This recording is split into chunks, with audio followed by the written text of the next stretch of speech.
आइए स्टूडेंट्स, आज हम देखते हैं कैपिलरी एक्शन। कैपिलरी एक्शन देखने के लिए सबसे पहले हमें कैपिलरी को समझना ज़रूरी है। ठीक है, तो पहले हम देखेंगे कैपिलरी क्या होती है। कैपिलरी होती है एक ग्लास ट्यूब होती है, बहुत पतली, इतनी पतली। इसका जो बोर होता है, बोर मतलब ये अंदर वाला पार्ट, ये लगभग होता है 1 मिलीमीटर का। अंदर वाला पार्ट होता है 1 मिलीमीटर का, मतलब बोलेंगे कि ये जो खाली पाइप होता है।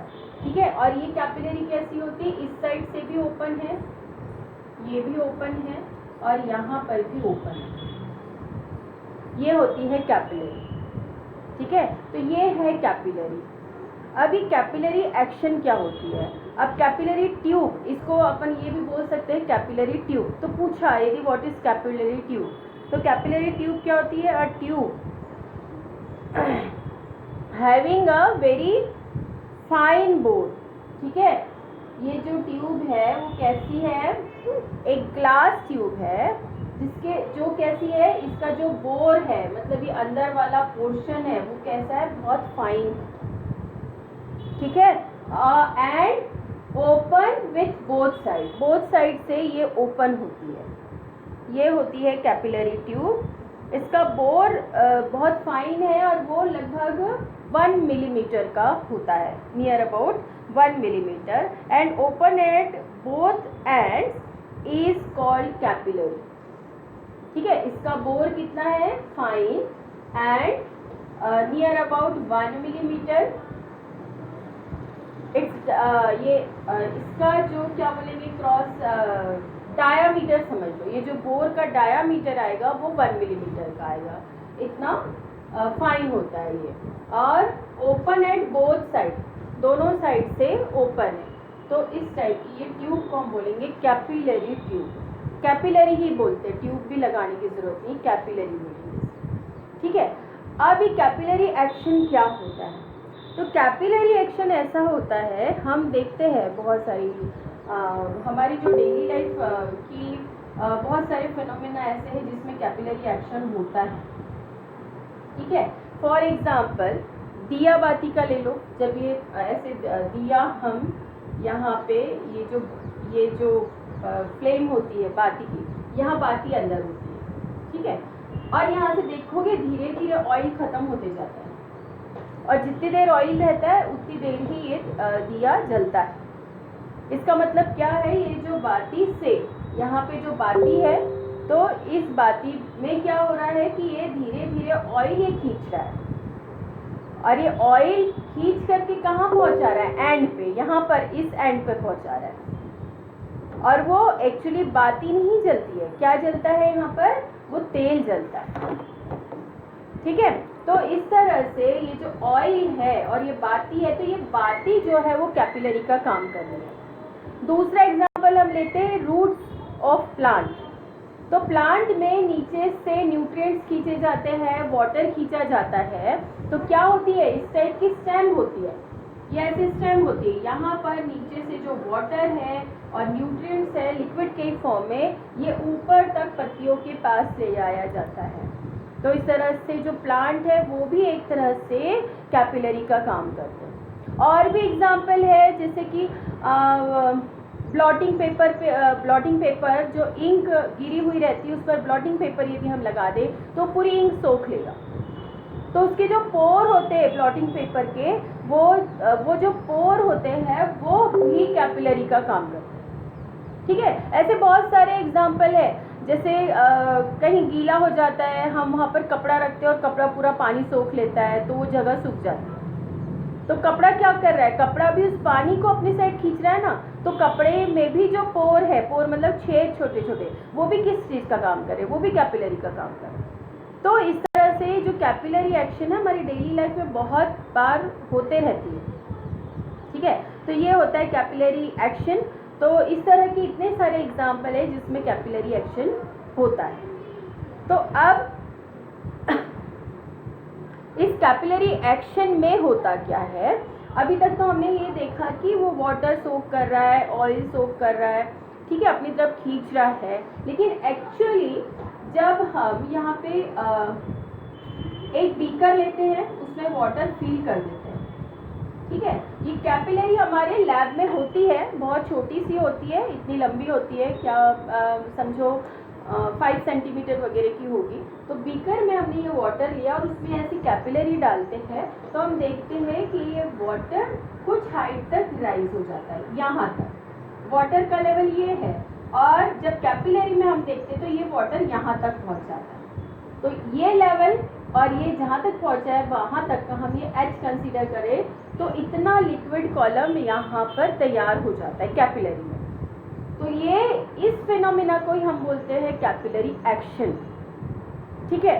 अब क्या होता है, कुछ ऐसे लिक्विड है जिसमें ये राइज होता है, मतलब ऊपर पहुंच गया, लेकिन कुछ लिक्विड ऐसे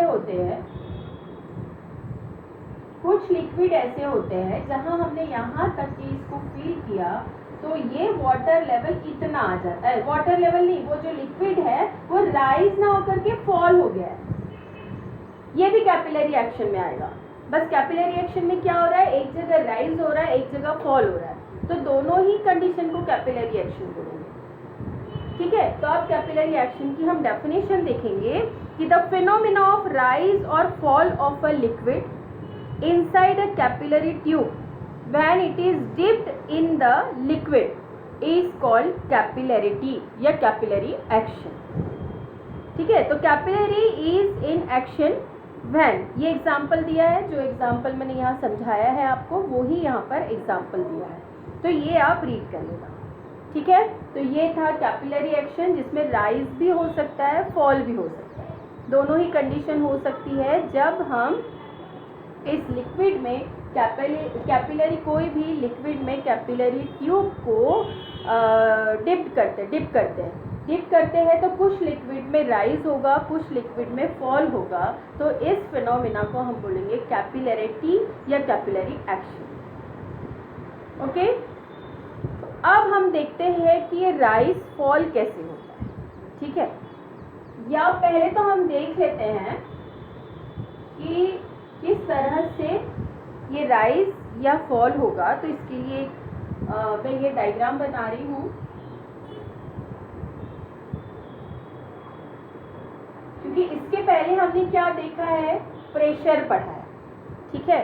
तो कहीं ना कहीं प्रेशर और फोर्स का ही यहाँ पर यूज़ हो रहा है, जिसकी वजह से वो कैपिलरी में जो है लिक्विड या तो फॉल हो रहा है या राइज हो रहा है, ठीक है। तो एक एग्जाम्पल मैं इस तरह से लेती हूँ कि ये हमने कैपिलरी में थोड़ा बड़ा बना रही हूँ क्योंकि आपको दिखेगा नहीं, तो इसका जो बोर है वो मैं थोड़ा चौड़ा ले रही हूँ, ठीक है।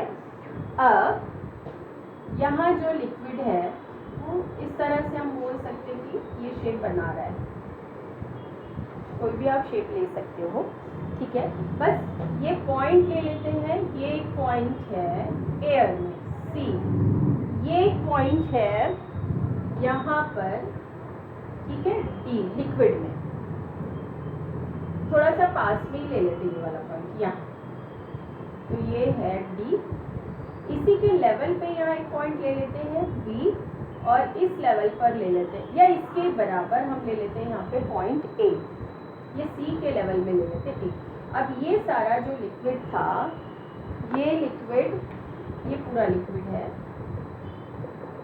ठीक है, ये लिक्विड यहाँ तक के राइज हुआ, तो ये कॉलम और ये लेवल था लिक्विड का, यहाँ तक राइज हुआ, मतलब ये डिस्टेंस हो गई ये h। तो कितना राइज हो रहा है, ये h डिस्टेंस से, ये h हाइट से राइज हो रहा है।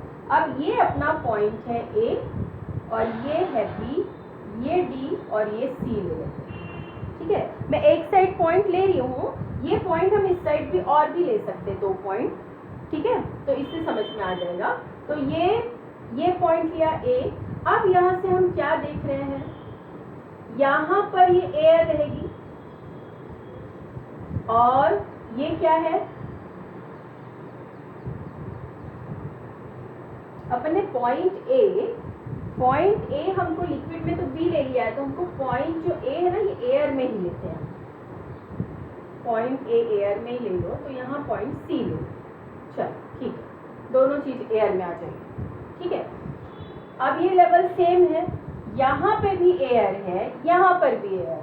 ठीक है, यहाँ एटमॉस्फेरिक प्रेशर पड़ रहा है, यहाँ पे भी एटमॉस्फेरिक प्रेशर पड़ रहा है। ठीक है, और दोनों पॉइंट सेम हाइट पर है, तो हम क्या बोल सकते हैं, ये जो 4 पॉइंट लिया हमने ए, सी और ये बी और ये डी, बस बी और डी समझो सेम लेवल पर है, ए और सी भी सेम लेवल पर। ठीक है, इसके पहले जो प्रेशर की डेफिनेशन वगैरह देखा है उसके अकॉर्डिंग ही हम चलते हैं। तो यहाँ पर जो दोनों पॉइंट है ए और सी, एक तो ये देखना पड़ता है कि पॉइंट लिक्विड में है या एयर में है। तो 2 टाइप के प्रेशर लगेंगे, एटमॉस्फेरिक प्रेशर अलग लगेगा और लिक्विड का प्रेशर अलग लगेगा। दूसरा देखना पड़ता है हमें हाइट प्रेशर के लिए। ठीक है, तो ये हम दोनों एक लेवल पर पॉइंट ले रहे हैं, इसलिए ए और सी ये सेम लेवल पर होगा। ठीक है, यहाँ पर हर पॉइंट पर हम कंसीडर कर रहे हैं, पॉइंट ए पर प्रेशर कंसीडर करते हैं पीए, पॉइंट सी पर कंसीडर करते हैं पीसी, पॉइंट डी पर कंसीडर करते हैं पीडी और पॉइंट बी पर कंसीडर करते हैं पीबी। ठीक है ना, यहाँ पर प्रेशर, यहाँ पर और यहाँ पर ये और बी पर पी, ये कंसीडर कर लिया हमने प्रेशर। तो यहाँ से आप ये देखो, सबसे पहले मैं ये चीज लिख रही हूँ, ए और बी का यदि मैं कंपेयर करती हूँ, ये प्रेशर का कंपेयर करती हूँ, तो ये लिक्विड में है। ठीक है, और ये कहाँ पर है, एयर में। तो एटमॉस्फेरिक प्रेशर हमेशा यहाँ पर क्या है, गैसेज, डेंसिटी कैसी है, कम है, लिक्विड में ज़्यादा है। और प्रेशर का फॉर्मूला क्या होता है, एच रो जी। ठीक है, तो क्या हो जाएगा, एच रो जी से क्या हो जाएगा, यहाँ का प्रेशर, डेंसिटी कम है इसकी, तो PA is less than PB। ठीक है, तो ये पहली कंडीशन आ जाएगी, PB is greater than PA। ये आप समझ लो कैसे आया, ये समझ में आया कि PB is greater than PA। ठीक है, फिर दूसरा हम यहाँ पर लेते हैं, ये पॉइंट थोड़ा, ये जो D है ये हमने यहाँ इसके लेवल पे लिया है। अभी ये जो हमने कॉन्वेक्स बनाया था इसको हम एक स्ट्रेट लाइन कंसीडर करते हैं, तो ये पॉइंट और ये पॉइंट सेम है, तो इसको हम ले लेते हैं, ये सरफेस पर है, पॉइंट डी सरफेस पर। ठीक है, अब ये डी पर जो प्रेशर लगेगा और सी एटमॉस्फेयर पर है, डी पर कौन सा प्रेशर लगेगा, एटमॉस्फेरिक प्रेशर, सी पर भी एटमॉस्फेरिक प्रेशर है और ए भी एटमॉस्फेरिक प्रेशर में है। तो दूसरी कंडीशन क्या आ जाती है, PA is equal to PC is equal to PD, क्योंकि एटमॉस्फेरिक प्रेशर है। ठीक है, तो ये एक कंडीशन आ जाती है। अब इस कंडीशन से और इस कंडीशन से हम PA की जगह क्या पुट करेंगे, PD। तो तीसरी कंडीशन क्या आ जाएगी इन दोनों से, PB is greater then PD। क्या समझ में आया, PB is greater then PD, मतलब यहाँ प्रेशर ज्यादा है, यहाँ कम है। ठीक है, अब यहाँ प्रेशर ज्यादा है तो ये क्या करेगा, इस तरह से इस पर प्रेशर लगाएगा, यहाँ से भी यहाँ प्रेशर आएगा। अब यहाँ पे भी कोई पॉइंट ई ले लो ना, तो यहाँ पर भी क्या आ जाएगा, फोर्थ कंडीशन में क्या आ जाएगा, PB is always greater than, is also greater than PE। यहाँ पर यदि हमने PE ले लिया तो यहाँ से भी ज़्यादा है, यहाँ से भी ज़्यादा है, तो यो यहाँ से जो फोर्स लगेगा तो ये क्या होगा, लिक्विड ऐसे ऊपर साइड राइज होगा, यहाँ का भी फोर्स यहाँ अप्लाई होगा, यहाँ का भी फोर्स अप्लाई होगा, तो ये लिक्विड कैसा होगा, दोनों साइड से फोर्स लगेगा या प्रेशर लगेगा, तो ये लिक्विड बीच से ऊपर जाएगा, तो ऊपर जाने की कोशिश करेगा। तो इस तरह से यहाँ प्रेशर ज़्यादा होने से ये लिक्विड क्या होता है, राइज होता है। ठीक है, तो ये था कैपिलरी एक्शन होती कैसी है। जब बोलेगा कि आपको एक्सप्लेन द कैपिलरी एक्शन, तो आपको ये चीज़ को एक्सप्लेन करना है।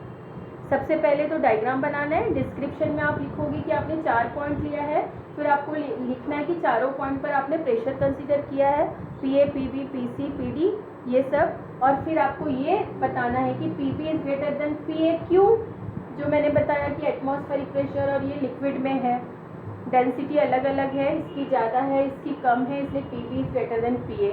फिर ये कंडीशन क्यों आ रही है, P A is equal to P C is equal to P D, इसका भी रीज़न लिखना है। इसके बाद ये थर्ड पॉइंट लिखोगे तो यहाँ से समझ में आएगा, ये लिखने की ज़रूरत नहीं है लेकिन फिर भी लिख दिया तो भी अच्छी बात है। ठीक है, तो इस तरह से आपको कैपिलरी रिएक्शन समझाना होगा। अब आगे है, अब ये कैपिलरी में राइज भी हो रहा है, फॉल भी हो रहा है, इसके लिए अब हम फॉर्मूला ही निकालते हैं, उसके अकॉर्डिंग हम देखेंगे क्यों राइज होता है और क्यों फॉल होता है। ठीक है, तो अब देखते हैं हम एक्सप्रेशन फॉर कैपिलरी राइज और फॉल।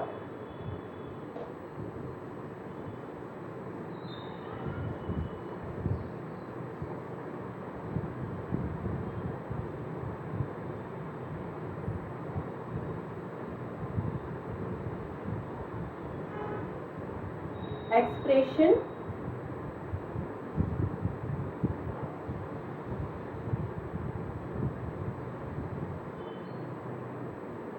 फॉर कैपिलरी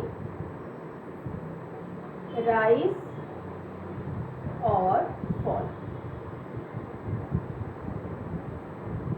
ठीक है, इसकी दो मेथड है, पहला तो ये कि हम यूजिंग प्रेशर फॉर्मूला, प्रेशर का फॉर्मूला यूज करके भी, प्रेशर फॉर्मूला ये यूज करके भी हम समझा सकते हैं कि कब राइज होगा कब फॉल होगा। और एक दूसरा मेथड है जिसमें हम यूजिंग फोर्स फॉर्मूला,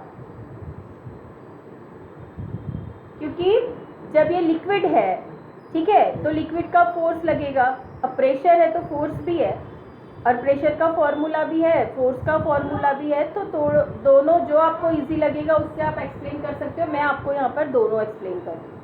ठीक है, तो पहले हम लेते हैं प्रेशर फॉर्मूला से हम सॉल्व करते हैं। ये कैपिलरी, वापस बनाते हैं कैपिलरी। जब भी लिक्विड राइज हो रहा है तो मेनिस्कस बनता है। अब मेनिस्कस दोनों में से कोई भी हो सकता है, कॉन्वेक्स भी और कॉन्वेक्स भी। कब बनेगा वो समझ में आएगा आपको। ठीक है, अब यहाँ पर हम एंगल ऑफ कांटेक्ट देखें तो ये हो जाएगा थीटा। ठीक है, ये हो गया थीटा। फिर ये जो मेनिस्कस है, इस कैपिलरी की हम रेडियस ले लेते हैं आर, कैपिलरी की रेडियस ले लेते हैं आर। लेकिन ये जो मेनिस्कस बन रहा है, ठीक है, ये भी ऐसे राउंड शेप में होगा, ऐसा बनेगा, तो इसका रेडियस ऐसा नहीं आएगा, इसका क्या आएगा, रेडियस ऑफ कर्वेचर आएगा। तो इसका रेडियस ऑफ कर्वेचर हम ये ले लेते हैं, इधर ले लो या फिर इस साइड ले लो, दोनों साइड चलेगा। तो ये ले लेते हैं हम आर, ये थीटा है तो ये भी थीटा बन जाएगा। ठीक है, तो आप इस साइड भी ले सकते हो या इस साइड भी ले सकते हो। तो ये ले लेते हैं हम कैपिटल आर।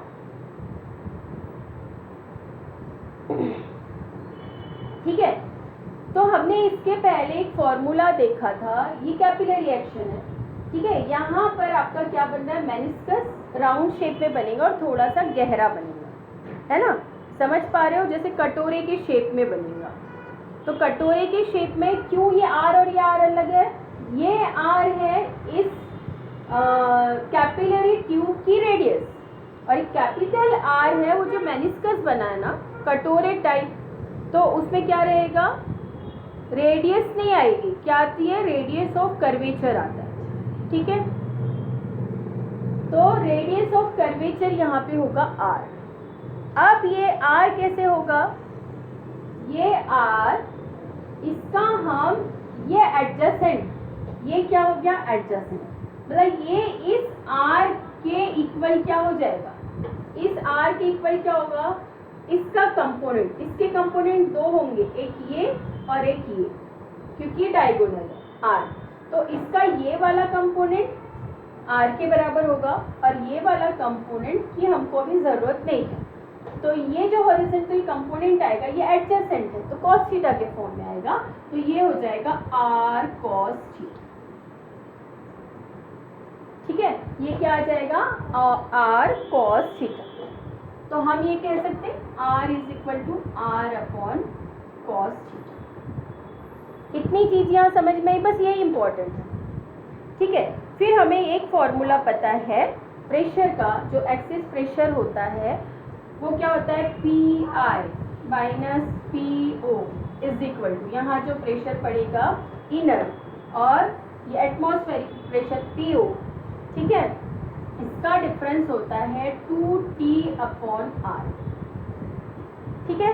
यहाँ पर ये जो R है 2T अपॉन कैपिटल R होगा, क्योंकि यह मेनिस्कस बन रहा है तो हम रेडियस ऑफ कर्वेचर लेंगे, तो उस पर कितना प्रेशर, एक्सेस प्रेशर कितना है, इनसाइड का और ये अपसाइड का, तो एक्सेस प्रेशर उस पर कितना लग रहा है, इतना P I minus P zero, और ये कितना होता है H rho G is equal to 2T upon R, ठीक है। अब ये R की जगह हम ये पुट कर दें ये वाली वैल्यू, तो क्या आ जाएगा 2T, ये small r upon cos theta चला जाएगा ऊपर, ठीक है। तो इससे यहाँ हम सरफेस टेंशन का भी फॉर्मूला निकाल सकते हैं। अभी हम H का फॉर्मूला निकालते हैं, तो H इज इक्वल टू क्या हो जाएगा 2T cos theta upon R रो जी। ये फॉर्मूला अपने पास आ गया, ठीक है, ये फॉर्मूला इंपॉर्टेंट है। अब ये फॉर्मूले से हमें पता चलेगा कि कब ये राइज होगा और कब फॉल होगा। यहाँ इंपॉर्टेंट क्या है, सरफेस टेंशन T किसी भी लिक्विड का, चाहे वो मर्क्यूरी लो, वाटर लो, हनी लो, उसका जो सरफेस टेंशन है वो कांस्टेंट रहेगा, ठीक है। R ये जो कैपिलरी लेंगे उसकी रेडियस होगी, रो ये जो लिक्विड लेंगे उसका डेंसिटी होगा, फिर G तो कांस्टेंट है ही, तो क्या चेंज हो सकता है, थीटा, कॉस थीटा, ठीक है। क्या है थीटा, एंगल ऑफ कांटेक्ट, तो एंगल ऑफ कांटेक्ट यहां पर कॉस थीटा की वैल्यू कैसी होती है, कॉस थीटा, थीटा जब 90 हो, थीटा की वैल्यू जब 90 होती है तो यहाँ होता है 0, जब 180 होती है तो ये होता है -1, और जब 0 होती है तो ये होता है 1, ठीक है। मतलब ये जो थीटा है 90 कब बनेगा, ये और ये 90 मतलब एक लेवल पे बनेगा। इसके पहले भी हमने देखा है, पहले भी समझाया मैंने, जब 90 बनेगा, जब 0 होगा तो यहाँ थीटा की वैल्यू पुट करेंगे, थीटा की वैल्यू 0, तो यहाँ हो जाएगा 1, तो H आ जाएगा जो आना है। तो उस समय तो राइज नहीं होगा ना फॉल होगा, वो उसी लेवल पे रहेगा। जब थीटा की वैल्यू एक्यूट है, 90 से कम है, 90 से कम है, तब वो किस साइड जाएगा, नहीं, जब अभी मैंने बताया जब थीटा की वैल्यू 90 है तो कॉस थीटा 0 हो जाएगा, तो H क्या हो जाएगा 0, मतलब राइज नहीं होगा, ठीक है। यहाँ थीटा की वैल्यू यदि हमने 90 पुट किया, 90 मतलब ये इस साइड और ये इधर, ठीक है ना, थीटा पूरा कैसा बनेगा, ऐसा सेम लेवल पर रहेगा, तो ये थीटा क्या बन जाएगा, ये पूरा थीटा ये बन जाएगा, तो ये क्या हो जाएगा 90, ये 90 मतलब इसका जो लेवल है ना तो कॉन्केव रहेगा ना कॉन्वेक्स रहेगा, और कैसा बनेगा सेम लेवल पर, ये हो गया 90 डिग्री। तो उस समय यहाँ 90 पुट किया तो कॉस थीटा की वैल्यू हो गई 0, मतलब ये पूरी टर्म हो गई 0, मतलब H इज इक्वल टू हो गया 0। तो इस कंडीशन में ये जो वाटर लेवल है वो इंक्रीज नहीं होगा, यदि कैपिलरी उसमें हमने डाला तो जो लेवल पे रहेगा उसी लेवल पे कैपिलरी में भी लिक्विड रहेगा। ये कंडीशन हो गई 90 के लिए। अब थीटा की वैल्यू यदि 0 हो, ठीक है, थीटा की वैल्यू यदि 0 हो तो कॉस थीटा क्या आ जाएगा 1 आ जाएगा। तो H की वैल्यू कुछ ना कुछ आएगी, कुछ टेंशन है इसमें, लिक्विड है तो उसका कुछ सरफेस टेंशन होगा, रेडियस भी कुछ ना कुछ होगी, रो भी होगा, जी भी होगा। तो जितनी भी ये हाइट आएगी, जो भी लिक्विड के लिए हाइट जैसे 5 सेंटीमीटर आ जाएगी, ठीक है, जब थीटा किस साइड जाएगा, जीरो के साइड, मतलब थीटा जीरो के साइड मतलब कौन सा एंगल, एक्यूट एंगल। 90 से कम मतलब कौन सा एंगल, एक्यूट एंगल। तो जब एक्यूट एंगल बनता है, कोई लिक्विड और सॉलिड पेयर का एक्यूट एंगल बनेगा, तो उस समय क्या होगा, H की वैल्यू क्या होगी, राइज। ठीक है, अब अगली कंडीशन हम क्या लेते हैं, 90 के अबव, 90 से 180 तक यदि हम चाहते हैं तो, ठीक है, 180 तक जाते हैं तो अब डायरेक्ट 180 ही ले लेते हैं। इसके बाद वैसे कोई भी वैल्यू आएगी तो माइनस में ही आएंगी, माइनस 0.001 ऐसे कुछ भी आई यहाँ वैल्यू। 90 से 100 यदि डिग्री बनता है तो भी माइनस की वैल्यू आएगी। तो यहाँ पर आंसर में क्या आ जाएगा, माइनस, H की वैल्यू क्या आ जाएगी, माइनस में। तो क्या हो जाएगा, ये जो भी लिक्विड और सॉलिड का पेयर है तो उसमें क्या हो जाएगा, ये फॉल हो जाएगा। ठीक है, तो किस पर डिपेंड कर रहा है, ये इस एंगल पर कि कब लिक्विड राइज होगा और कब फॉल होगा। तो एंगल जब ऑब्ट्यूज बनेगा तो क्या होगा, ये फॉल होगा, ऑब्ट्यूज। जब ये ऑब्ट्यूज बनेगा तो ये क्या होगा, फॉल होगा। तो अब समझ में आया कब फॉल होगा, कब बिल्कुल राइज नहीं होगा, जब 0 डिग्री एंगल होगा। ये क्या है, angle of contact.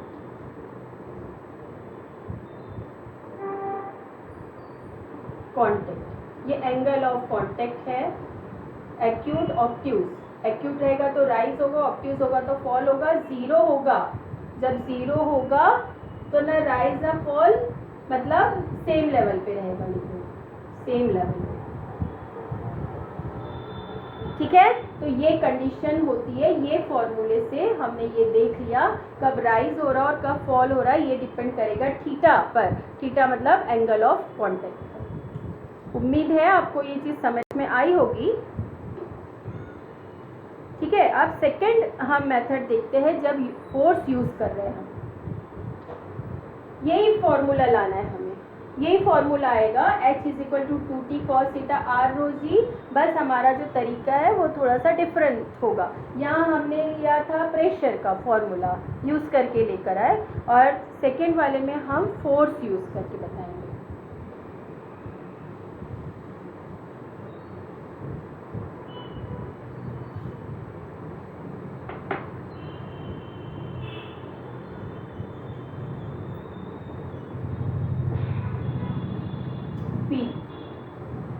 Using force,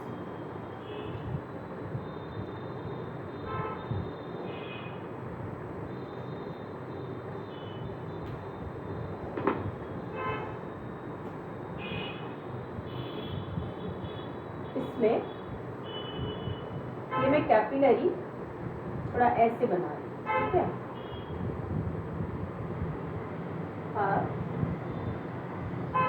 ये लिक्विड है, सेम चीजें सारी हम कंसीडर करेंगे।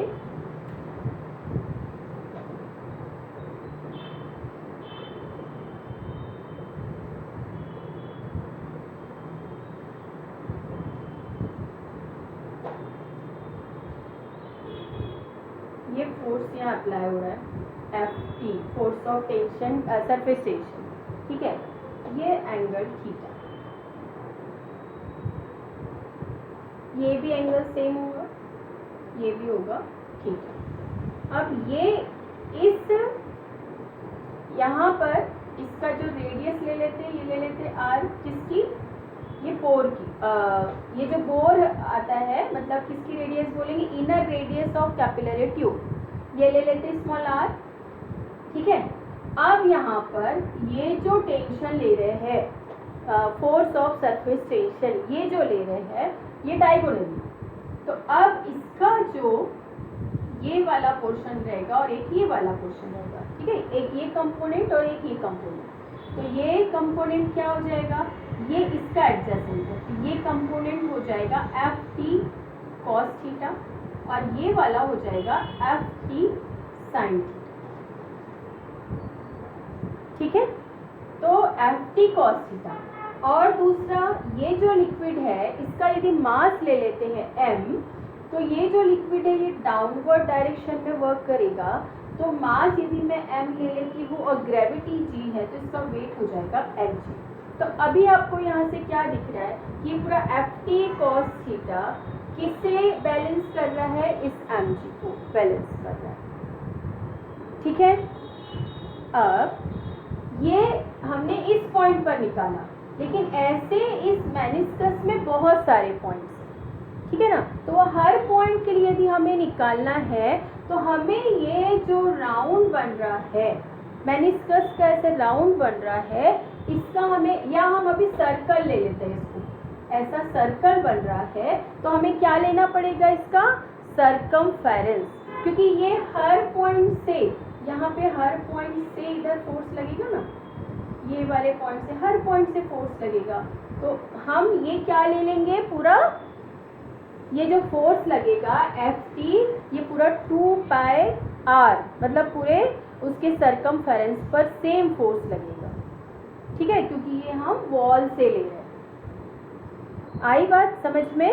तो इसके लिए अब हम देखते हैं, तो ये Ft क्या हो जाएगा, Ft पहले तो क्या हो जाएगा, सरफेस टेंशन हमारा क्या होता है, T is equal to F upon L। अब यहाँ L की जगह क्या आ गया है, F ये T हो गया और L क्या हो गया 2πr। लेंथ ले रहे हैं ना हम, इमेजनरी लेंथ, तो यहाँ पे लेंथ क्या ले रहे हैं हम, पूरी सर्कमफेरेंस, तो ये हो गया 2πr। तो Ft इज इक्वल टू क्या हो गया, T इंटू 2πr। लेकिन हम Ft का कंपोनेंट लेंगे, क्यों लेंगे अभी हम मैं बताती हूँ।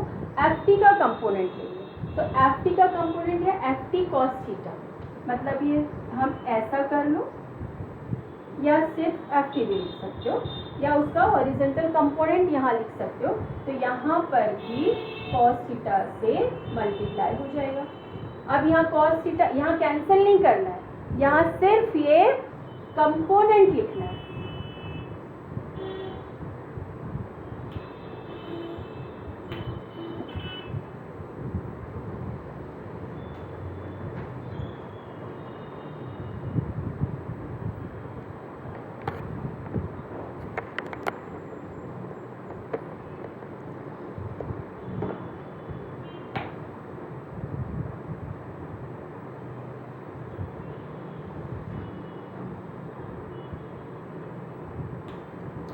ठीक है, यहाँ कंपोनेंट लिखना है, तो हम इसको cos थीटा यहाँ ऐसे न लिखकर क्या लिखेंगे, हॉरिजॉन्टल कंपोनेंट, हॉरिजॉन्टल लिखो या सिर्फ लिख दो कंपोनेंट,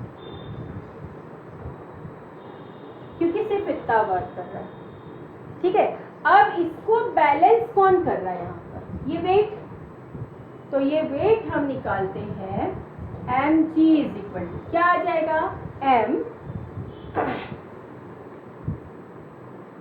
क्या होता है, density is equal to mass upon volume, तो mass is equal to volume into density. तो m इज इक्वल टू पहले निकालते हैं, तो m इज इक्वल टू क्या आ जाएगा, वॉल्यूम इंटू डेंसिटी।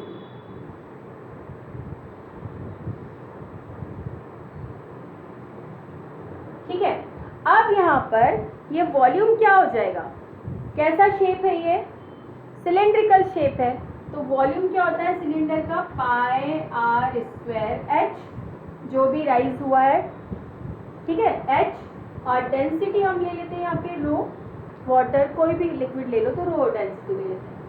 अब यहाँ पर ये m था, तो mg क्या हो जाएगा, पाई आर स्क्वायर एच रो जी। अब ये पूरा वेट किसे बैलेंस कर रहा है, इसके ये वाले कंपोनेंट। ठीक है, तो अब ये जो कंपोनेंट है ये इसको बैलेंस कर रहा है, तो हम क्या लिखेंगे, F T horizontal component is equal to mg।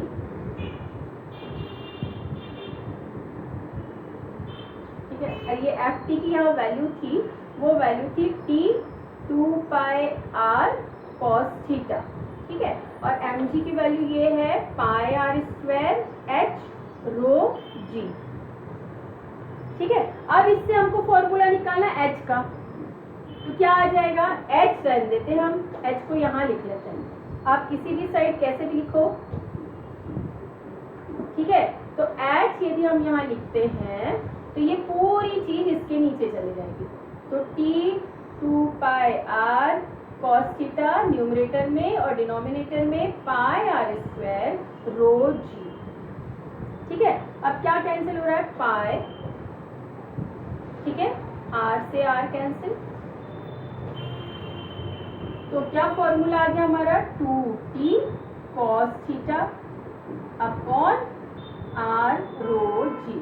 देखो इसके पहले भी सेम फॉर्मूला आया था, ठीक है।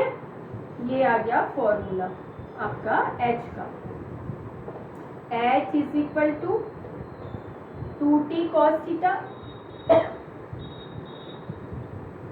r रो और ये g। इसमें भी सेम एक्सप्लेनेशन दोगे, इसके पहले जो मैंने एक्सप्लेन किया था कि कब राइज होगा और कब फॉल होगा, थीटा की वैल्यू पर डिपेंड करेगा।